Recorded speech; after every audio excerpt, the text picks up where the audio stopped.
రేణుక. మాది తుర్కోన్పల్లి గ్రామం. నేను మొన్న 2024 డిఎస్సిలో జాబ్ కొట్టడం జరిగింది. నేను చిన్నప్పటి నుంచి గవర్నమెంట్ స్కూల్లో చదివాను. 7th వరకు ఇక్కడ లోకల్లో గద్వాల్లో చదివాను. తర్వాత 10th Wanaparthy, inter C V Raman college private college, తర్వాత degree M L E college DIET government DIET చదివాను. తర్వాత 2023లో నా డిగ్రీ అయిపోయింది. తర్వాత 2024 డిఎస్సిలో సెప్టెంబర్లో నాకు జాబ్ రావడం జరిగింది. దీనికి మా అమ్మ మా నాన్న చాలా కష్టపడ్డారు. ఇంకా నేను వాళ్ళ కష్టం చూసి నేను బాగా చదవాలి అని అనుకున్నాను. అందుకనే మంచిగా చదివి జాబ్ కొట్టడం జరిగింది. నాకు నీలహల్లి గ్రామం దరూర్ మండలంలో పోస్టింగ్ ఇవ్వడం జరిగింది. మా ఊరు నుంచి అది 30 కిలోమీటర్ల దూరంలో ఉంది. నాతో పాటు మా సిస్టరే మా బాబాయ్ కూతురు సునీతకి జాబ్ వచ్చింది.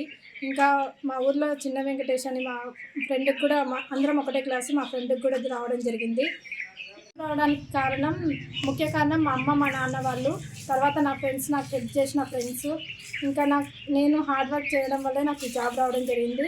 మా ఊర్లో వాళ్ళందరూ చాలా కష్టపడి జాబ్లు తెచ్చుకుంటారు. నేను కూడా దానికి ఇన్స్పైర్ అయ్యి నేను కూడా జాబ్ తెచ్చుకున్నా.